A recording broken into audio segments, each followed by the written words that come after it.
If you prefer a data-based buying guide, then you are in the right place. Welcome to our channel. We are techies, not salesmen. No flashy words or biased opinions.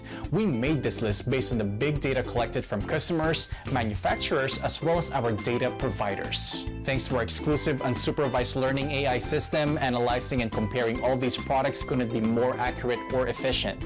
We list the best buy products and their competitive advantages. This list includes options for every type of consumer. If you want more information and the updated prices on the products mentioned, be sure to check the links in the description below and feel free to subscribe. Okay, now let's start our list.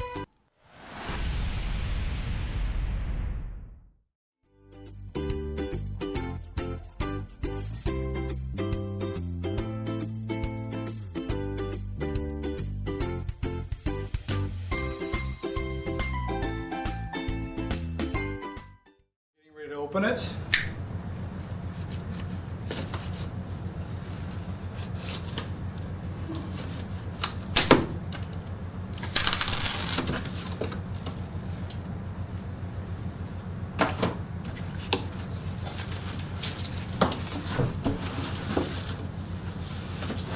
And when you open the box, this is what it should look like. It should have your owner's manual in it right here. You should have the two chip deflectors,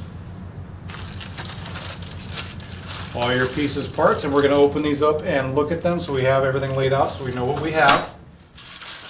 Our stone dresser and our tool rest supports, and these may be a little stuck, so you may need to use a screwdriver or the edge of a knife to kind of pry them out of there.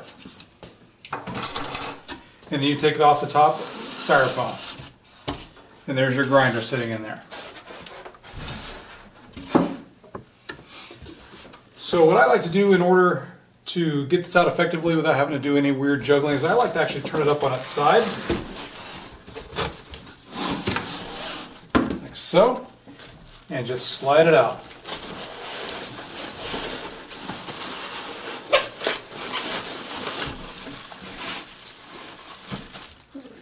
Okay, here we are with the grinder completely unpackaged with all the pieces and parts laid out on the table that you'll see here. You've got all the tools you'll need here. You'll need either a socket or an open end or box wrench, 15/16. I've got a Sharpie Phillips screwdriver and a 8mm, 10mm wrench here. And it's just my pocket knife I use from opening the box. So the first thing we want to do is we want to plug in the grinder and see how the wheels are balanced or how well the grinder runs. So I'm going to go ahead and plug that in.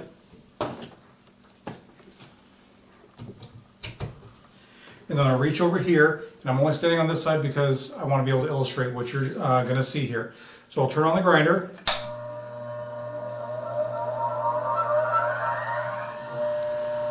And I see that I have a little bit of wobble on this wheel. There's a little bit on this one as well, but this one has more wobble than the other one, so I'm actually going to work on this wheel here, and I'm going to show you how to do that. While I'm waiting for the motor or the wheels to come to a complete stop, I've unplugged the grinder, and I've gotten the tools I'm going to need to take the safety cover off or the wheel cover off. It's going to be the Phillips screwdriver, and on this side is going to be an 8mm wrench. So the wheel is now coming to a stop. There we go. And then I'm going to start taking off the cover here. And typically, if you just loosen it up, you can remove them by hand. This is going to be a flange nut on a pan head screw. There's two of those per housing.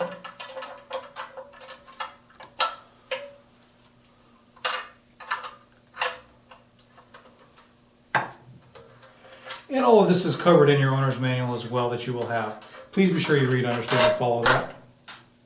There's a lot of really good, useful information in there. The other nut that's on there is a kind of a plastic wing nut. It's kind of a combination. It holds on the wheel cover as well as holds the tool rest support mechanism. This also comes with a lock washer and a washer as well. And that's those right there, as you can see. And here's the other. This one is a carriage bolt instead. So that's the only real difference. There's your wheel cover, and there we have the wheel. Now, if you read the instructions, it tells you about marking, making a mark on both the inside flange as well as the outside flange. It's actually much easier if you just do a mark on the outside flange, and I'm going to show you exactly what I'm talking about for checking for this. So what I'm going to do is I'm going to make this mark here, and I can't tell if it's 100% lined up, but from where I am and my visual perspective here, it's lined up. So what I'm going to do is I'm actually going to take my wrench, I'm just going to hold the wheel. I don't have to hold it very hard. Put my adjustable wrench on here. I'm just going to crack it loose. That's all I'm going to do. And then what I'm going to do is I'm going to do about a 1/2 inch turn. I'm going to hold this in place.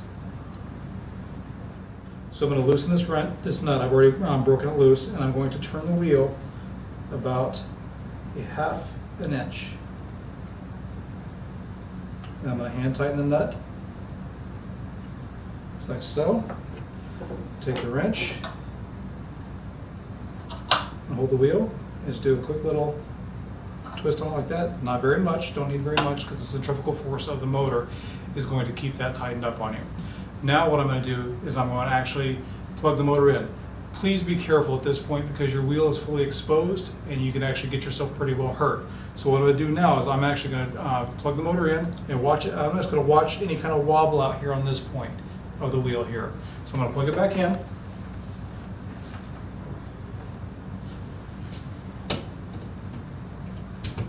Making sure I don't have anything loose or hanging around the wheel itself. I'm going to turn it on.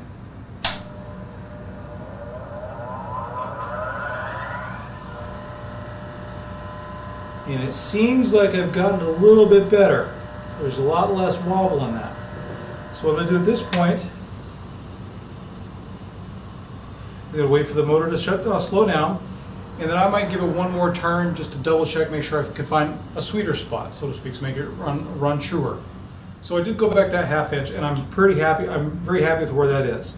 So what I'm going to do now is I'm going to continue. I'm going to reattach the cover on this side, and I'm going to continue the process, do the same thing on the other wheel. Okay, I've completed the process on the other wheel as well. I'm very happy with where the wheels are balanced. I wouldn't say they're perfect, but they're pretty well balanced for what I need. Now there may be some little fluctuations on the face here, and I'm going to show you how to true those up momentarily. But for now, I'm going to go through the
Remember when you spent all that money replacing dull and rusty tools?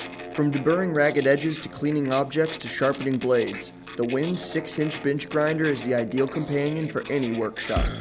These machines allow for simple resuscitation of dull blades, scissors, screwdrivers, and more. Compact yet powerful, the WIN 6-inch bench grinder provides reliability even in the face of the most difficult tasks. Our package includes one 60 grit wheel and one coarse 36 grit wheel. With our extremely quiet 2.1 amp motor, expect quick startups, smooth performance, and steady speeds of 3450 RPM. Built with you in mind, our design makes wheel guard removal simple for easy wheel changes, while the included eye guards easily adjust to prevent interference with your project. Don't forget about the flexible work light, helping to illuminate your grinding for an increase in accuracy and precision. Remember when your blades could actually cut through something? Remember when?